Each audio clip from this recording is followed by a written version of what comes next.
Welcome to the Finer Things, darlings. For those new here, let me explain.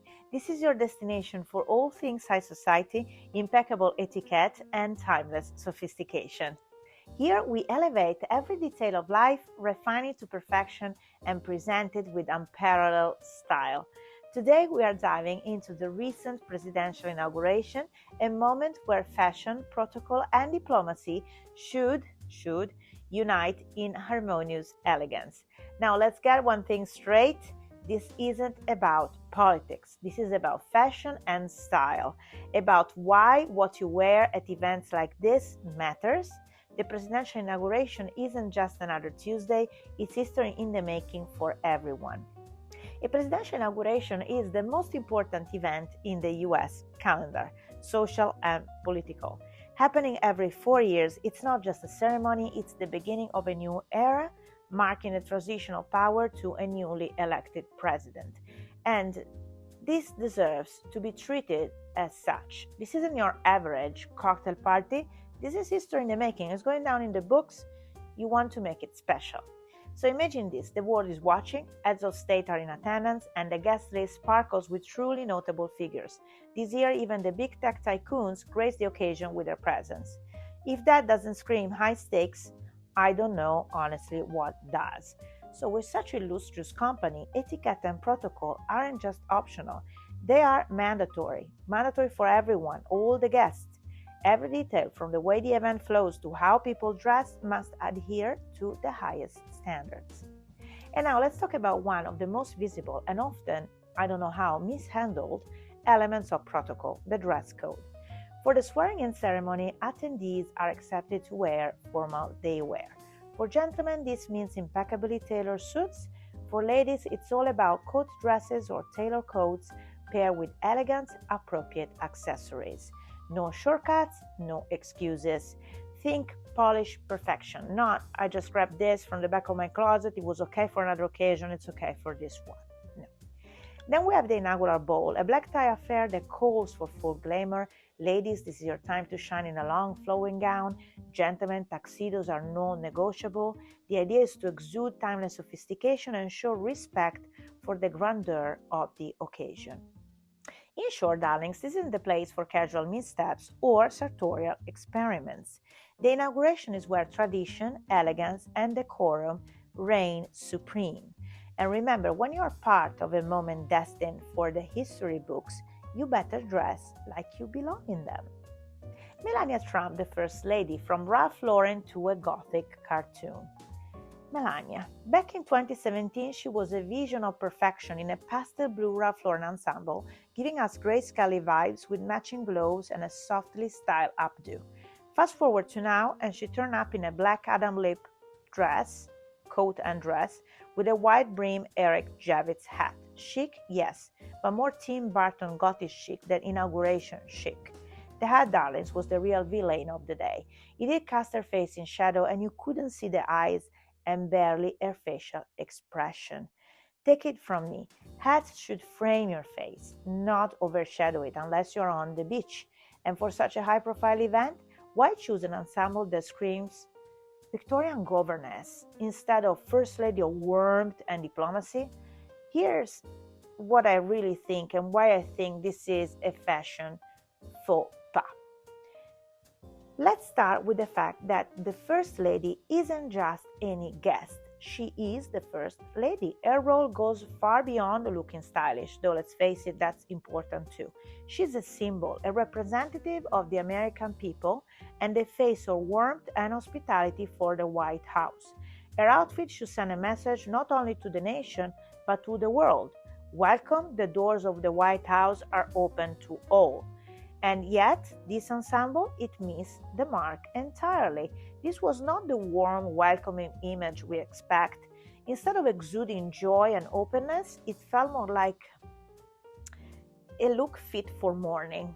The ensemble gave off an air of distance, almost like she was saying, I'm here, but don't get too close, to her husband too. And the hat caused the kiss moment, Donald Trump awkwardly bending under the brim, resulting in a photo that will haunt history books forever, just there. And that's the opposite of what a First Lady should communicate at such a historic and celebratory occasion. Let's be honest, the spirit of the day is one of hope and new beginnings. Maybe, I don't know, this year maybe not so much, but let's move on. But this outfit, it drained the joy right out of the occasion, casting a literal shadow, thank you Brame hat, over what should have been a moment of light and connection. When the First Lady steps out, she should command attention, yes, but in a way that feels inviting, not intimidating. And she was intimidating. And here's where it gets even spicier. We all know Melania isn't the biggest fan of Washington, D.C. She's made that abundantly clear over the years. So perhaps this look was her not so subtle way of saying, I'm here, but honestly, I'd rather be sipping a martini at Mar-a-Lago. But this is my message, my opinion. The ensemble practically screamed, do I have to? And while that might feel authentic to her personal sentiment, it's certainly not the tone to set for an event of this magnitude. She did better though for the inauguration ball with a strapless white gown with geometric black trim designed by Hervé Pierre. I'm not a fan of loose hair in such occasions, to be honest. I think an updo is de rigueur, but overall it's okay. It was graceful and nice. In summary, the First Lady wardrobe is more than just fabric and buttons. It's a message. And this one was a missed opportunity to embody the warmth, joy, and openness that the moment so desperately, I would say, this year especially, called for. Lauren Sanchez, lingerie and a lesson in decorum. Oh, Lauren. You are engaged to Jeff Bezos, one of the wealthiest men in the world and the founder of Amazon. This doesn't mean you should buy your clothes on Amazon, though, for this occasion. No. Surely there's a stylist on his payroll, right? Instead, you chose a monochromatic Alexander McQueen suit with a lace corset that could double as boudoir wear. The pants are too long. The jacket looks too tight and sits strangely on her shoulders. I can see pointy black heels peeking out, but they wouldn't work. Maybe nude heels would have worked. And then Lauren calls this winter white, but it's an optic white, so not suitable for an occasion in January. Not to speak about the coat, a sort of synthetic faux fur coat. It looks extremely cheap. And let's talk again about lingerie for a minute. Bold, but boldness without decorum is just chaos. Unless you are in a club in Ibiza, and that's where you should have been.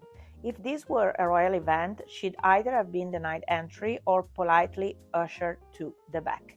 She's in the front row, though, showing her boobs to the world, and darlings, imagine these photos in the National Archives. The History of America, starring a woman in lingerie, front and center.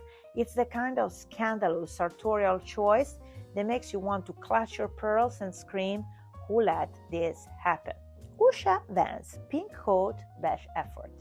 Next we have Usha Vance, the wife of Vice President Vance, who wore a pink Oscar de la Renta coat. Lovely in theory, disastrous in execution. Her mismatched cream gloves and casual dark beige Manolo Blahnik boots made it look like she was headed to a coffee with friends, not a historic event, and not even there because the colors don't work together. I mean, you cannot wear such a pretty piece from Oscar de la Renta in a pastel color and then pair it with the accessory you have at home for everyday use. And let's talk about the boots for another minute. They are casual, always. In such an occasion, you need proper heels. Gianvito Rossi makes heels for every possible occasion and color, and that's why he's the favorite of the royals. And I think she could have afforded a pair this time. If you're going for elegance, go all in. Coordination is key. This isn't a Pinterest board of random cute pieces or the moment to reuse stuff you already have. Ivanka Trump, tea with the queen. I have to say, there's Ivanka, finally. Say what you want, but the woman understands presentation. Her custom forest green Dior skirt suit, paired with a matching beret and a Lady Dior bag, was nothing short of regal. She looked like she was about to sit down for tea with Camilla, the Queen Consort of England, and Catherine, the Princess of Wales, always wear things like this. This was a masterclass in elegance and coordination because everything about this look is just right. Let's start with the headpiece. It's perfection itself, delicately framing her face while adding a touch of Parisian or British charm.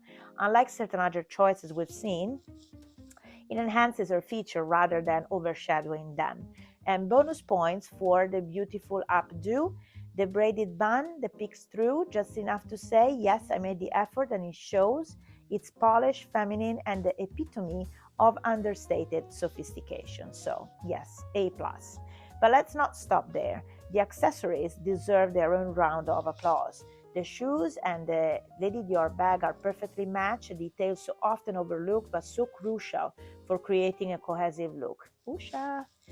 It shows, though, intention and understanding of the unspoken rules of elegance. And then there's the little belt. It's subtle, yet it ties the whole ensemble together, embracing the waist just enough to add structure and balance without overwhelming the clean lines of the suit. The color itself, a rich forest green, is divine and perfect for winter. It's bold without being loud, regal without being ostentatious. It's the kind of shade that commands attention quietly, like a whisper that everyone leans in to hear. Paired with the flawless tailoring, this outfit doesn't just look beautiful, it communicates confidence, poise, and sophistication. So this is how you do formal day wear, darlings. It's timeless, thoughtful, and proof that elegance is always in the details. Let's move on to her Givenchy gown chosen for the inaugural ball. Simply stunning, I have to say. This dress is an homage to timeless elegance, reminiscent of the one designed by the same house for none other than Audrey Hepburn. The clean, classic lines and restrained glamour of this gown are perfection itself. And let's not forget, Ivanka didn't just wear the dress, she interpreted it beautifully. She elevated the look with long black gloves, a nod to old Hollywood sophistication, and adorned herself with the kind of jewelry that makes you audibly gasp. A floral necklace and earrings boasting a dazzling 50 carats of diamonds. Yes, you heard it right, 50 carats. And then there was the updo, sleek polish and entirely appropriate for the occasion. It framed her face perfectly, ensuring every angle of this look was red carpet and history book ready. But Ivanka didn't stop there, so I want to include this as well. For the inaugural dinner, she brought out yet another breathtaking look, a custom off-shoulder Oscar de la Renta gown. This empire waist dress was embroidered with exquisite crystal and pearl floral motifs, exuding a soft yet regal elegance. And let's talk about the styling, shall we? She paired the gown with the silver stole, adding a touch of vintage glamour that felt like a warm embrace of tradition. For this ensemble, she opted for loose hair, a choice that felt intentional and refreshingly relaxed, perfectly balancing the formality of the gown. It softened the look in just the right way, giving her an approachable yet still supremely elegant vibe. Both ensembles show an acute understanding of occasion dressing. Ivanka's choices didn't just honor the grandeur of the events, they elevated them. She managed to blend classic elements with just the right modern touches, proving once again that true elegance is all about balance, intentionality, and a little sparkle, or in this case, a lot of sparkle, but I'm always for sparkle, so that's good. If you want a masterclass in how to dress for posterity in this case, then this time Ivanka is your girl, and the only one probably.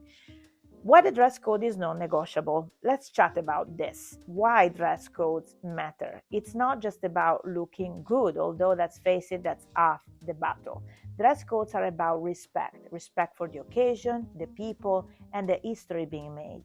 When I attend formal events like some horse races, for example in Ascot or Dubai, I ensure my outfits are custom-made, complete with matching hats, and of course, my Gianvito Rossi heels, because as I said, that's the favorite brand for the royals, because it produces beautiful heels in every shade imaginable. So if it's good for them, it's good for me.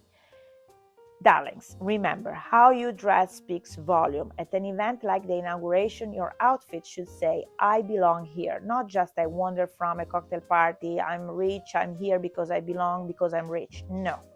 And if you have a role, your look will send messages to the world. And if you're going to make history, at least wear something that doesn't leave future generations clutching their pearls. Because let's face it, when the world is watching, you always want to give them a show worth remembering. Until next time, stay fabulous, stay chic, and please don't forget your gloves.